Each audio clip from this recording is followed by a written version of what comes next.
Good morning everyone, welcome to knowledge account.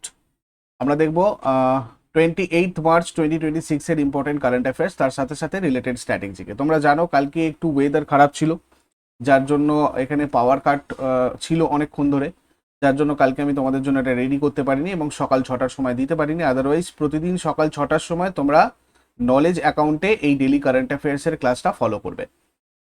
আজকের first question, 2025 সালের 35তম সরস্বতী সম্মানে কে সম্মানিত হয়েছে?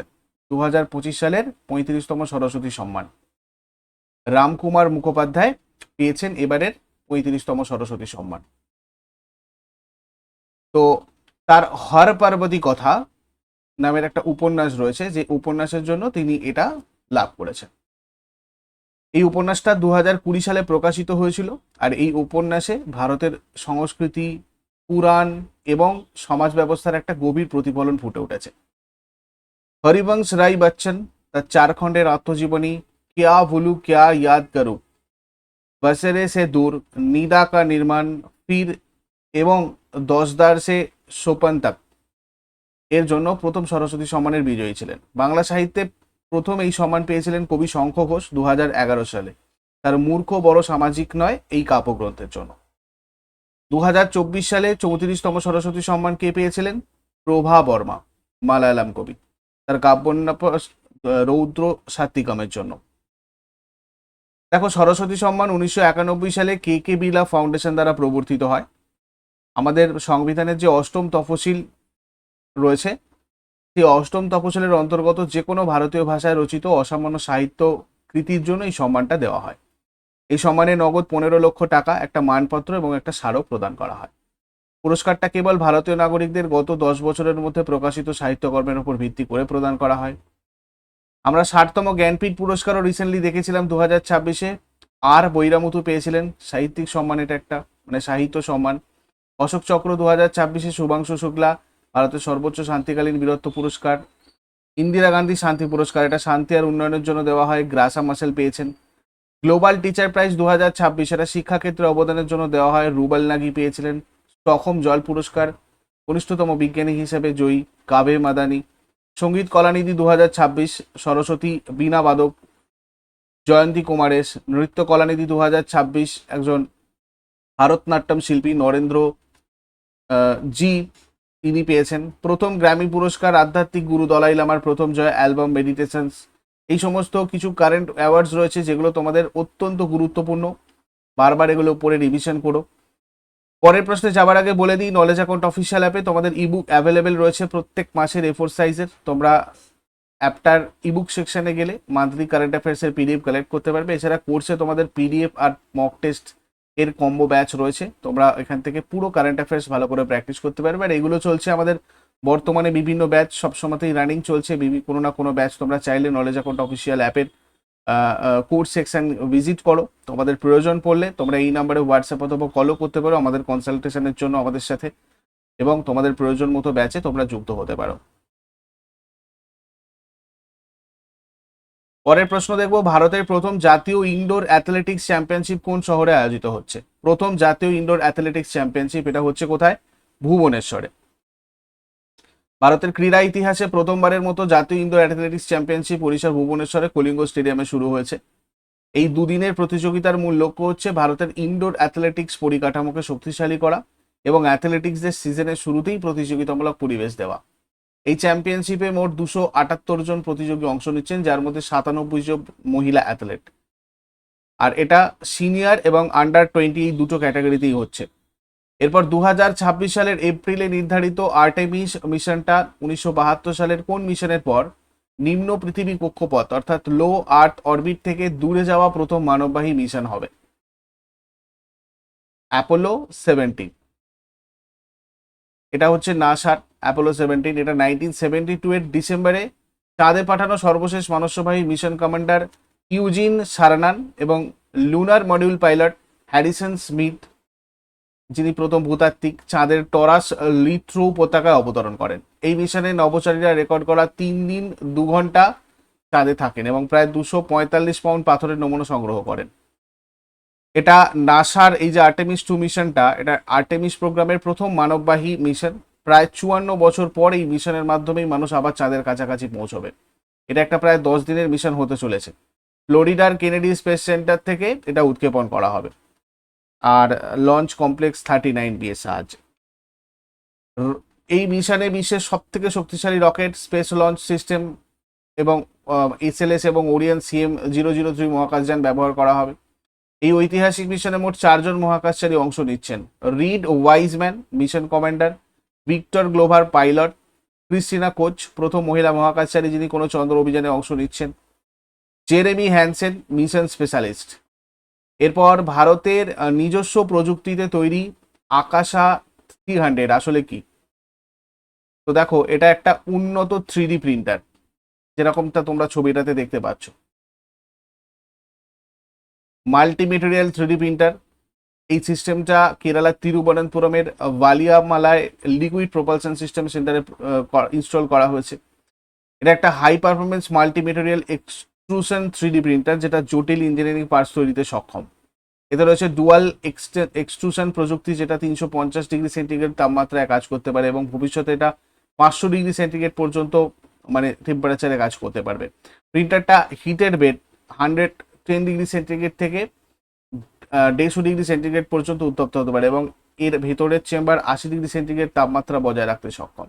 এর মডিউলার ডিজাইনের ফলে হাইব্রিড এডিটিভ ম্যানুফ্যাকচারিং এবং বিভিন্ন ধরনের উপাদানের মিশ্রণে সরঞ্জাম তৈরি করা অনেক সহজ হবে। এটা মূলত মহাকাশ গবেষণা, রকেট ইঞ্জিন পার্টস এবং উন্নত ইন্ডাস্ট্রিয়াল রিসার্চের কাজে ব্যবহৃত হবে। এরপরে সম্প্রতি দিল্লি সরকার নবজাতকদের 56টা জিনগত আর বিপাকীয় ব্যাধি শনাক্ত করার জন্য কোন বিনামূল্যে স্ক্রিনিং প্রকল্প চালু করেছে? আনমোল প্রকল্প। দিল্লির এই উদ্যোগের আগে কেরালা তোমার হচ্ছে নবজাতকদের জন্য শ্রবণ শক্তি, হার্টের সমস্যা এবং বিপাকীয় রোগের জন্য পূর্ণমাত্রায় বিনামূল্যে স্ক্রিনিং প্রোগ্রাম চালু করেছিল।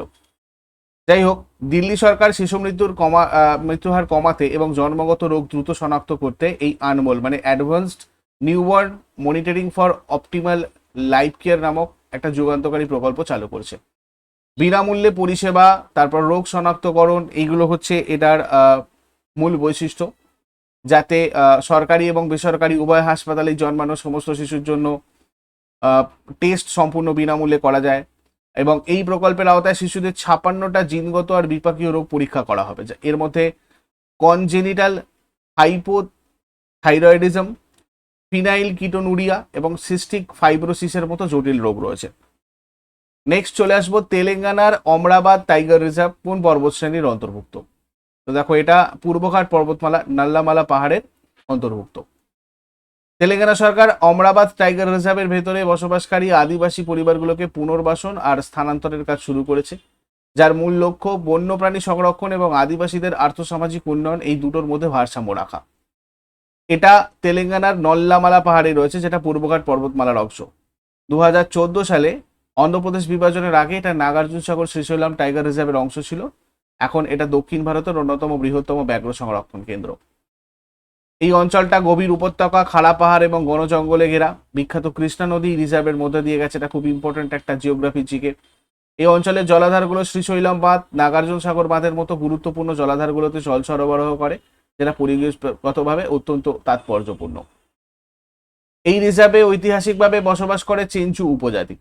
তারা ভারতের একটা PVTG অর্থাৎ পার্টিকুলারলি ভেলুরেবল ট্রাইবাল গ্রুপ বা বিশেষ ঝুঁকিপূর্ণ আদিবাসী গোষ্ঠী। তাদের জীবনযাত্রা মূলত বনজ সম্পদের উপর নির্ভরশীল। এরপর 2026 সালের 27শে মার্চ নেপালের 47তম প্রধানমন্ত্রী হিসাবে কে শপথ গ্রহণ করেছেন? বালেন্দ্র শাহ। ইনি একজন জনপ্রিয় নেতা, যিনি বালেন নামে পরিচিত। নেপালের 47তম প্রধানমন্ত্রী হিসাবে শপথ গ্রহণ করেছেন কাঠমান্ডুর রাষ্ট্রপতি ভবন শীতল নিবাসে। নেপালের রাষ্ট্রপতি রামচন্দ্র পৌডেল তাকে শপথ বাক্য পাঠ করিয়েছেন। রাষ্ট্রীয় স্বতন্ত্র পার্টির নেতা ইনি। নেপাল যদি দেখি আমরা, ভারতের 5টা রাজ্যের সাথে নেপালের মোট 1751 কিলোমিটার সীমান্ত রয়েছে, যার মধ্যে বিহারের যাতে সব থেকে বেশি 726 কিলোমিটার। এটা ছাড়াও উত্তরপ্রদেশ, উত্তরাখণ্ড, পশ্চিমবঙ্গের সাথেও সীমান্ত রয়েছে এবং সিকিমের সাথে সীমান্ত রয়েছে। নেপালের রাজধানী কাঠমান্ডু, মুদ্রা নেপালি রুপি। প্রধানমন্ত্রী বালেন্দ্র শাহ, রাষ্ট্রপতি রামচন্দ্র পৌডেল।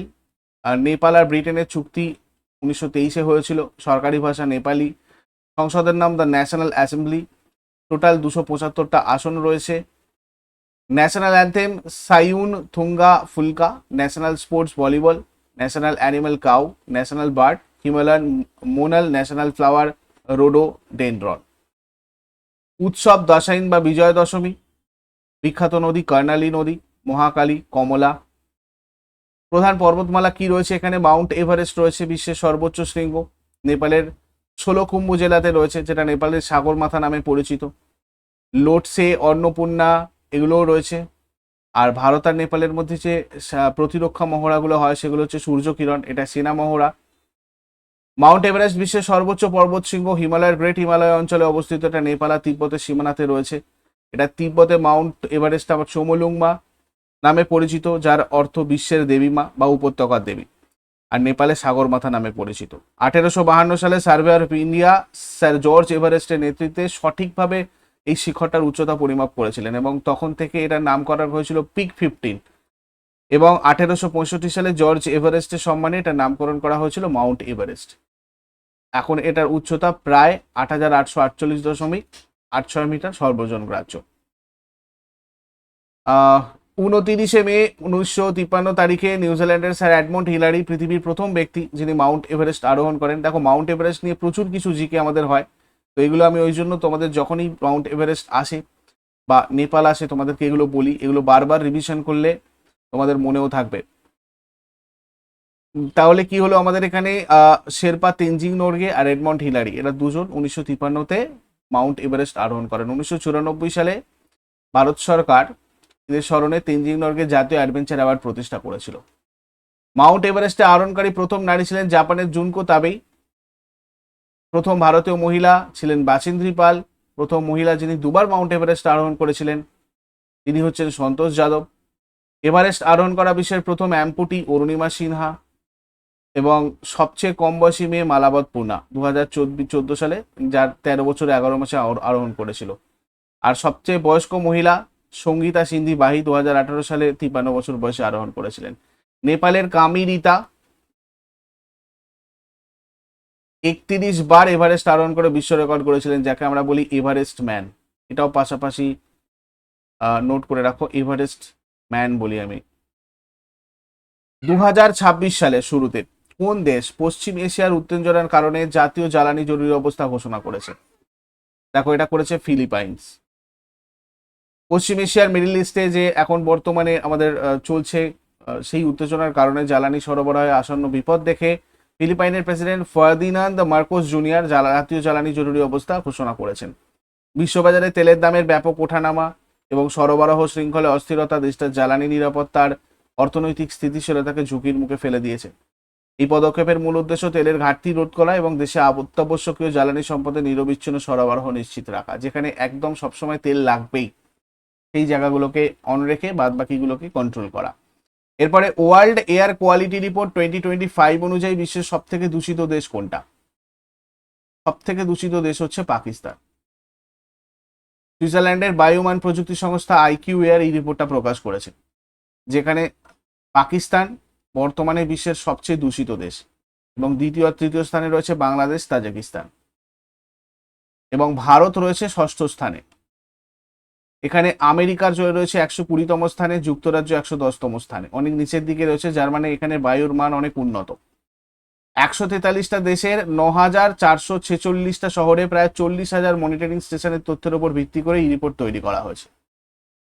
PM 2.5 এর হচ্ছে প্রধান দূষক, পার্টিকুলার ম্যাটার 2.5। এর ঘনত্বের উপর জোর দেওয়া হয়েছে, ফুসফুস রক্তে মিশে যাওয়ার কারণে এগুলো মানবদেহের জন্য খুব ক্ষতিকর।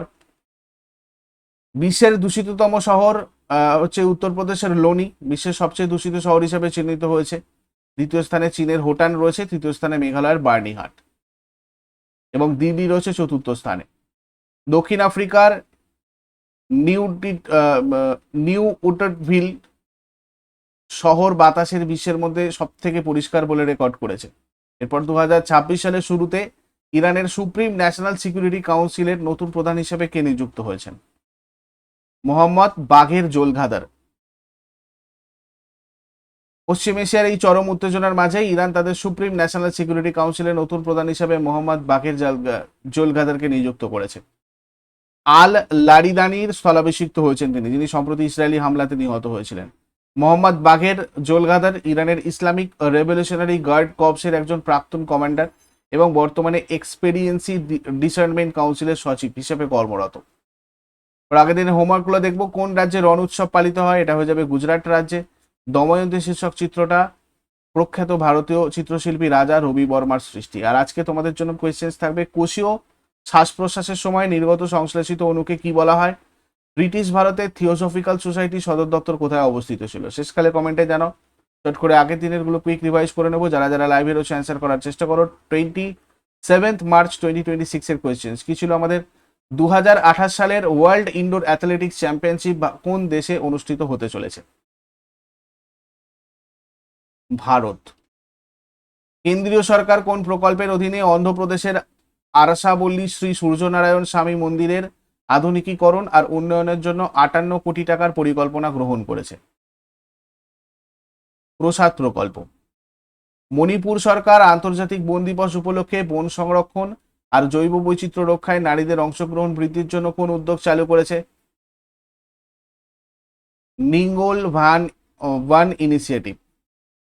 সম্প্রতি কোন ভারতীয় bank DP world professional golf tour of ইন্ডিয়ার অফিসিয়াল ব্যাংকিং পার্টনার হিসেবে চুক্তিবদ্ধ হয়েছে? Axis bank.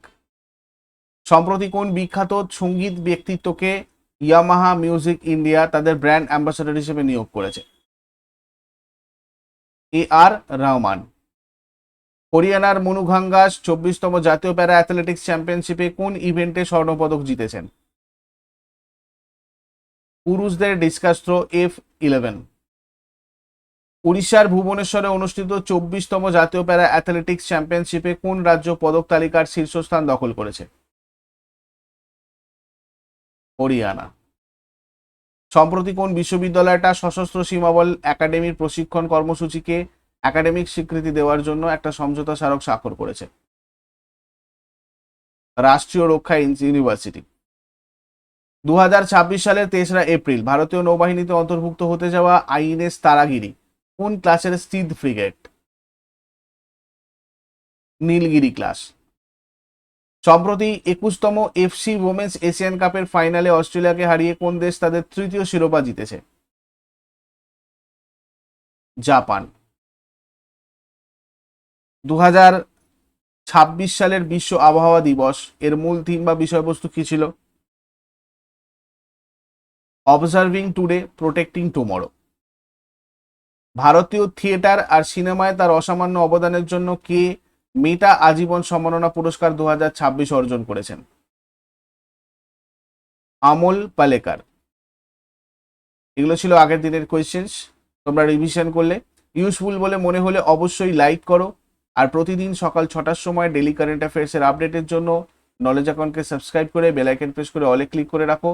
আর আমাদের অ্যাপ ডাউনলোড করো, নলেজ অ্যাকাউন্ট অফিসিয়াল, ফ্রি এর পাশাপাশি পেড প্যাচগুলোতেও যুক্ত হওয়ার জন্য, এবং তার সাথে সাথে টেলিগ্রামে যুক্ত থাকো সমস্ত ক্লাসের আপডেট ঠিকঠাক করে পাওয়ার জন্য। Thank you so much, take care, have a great day.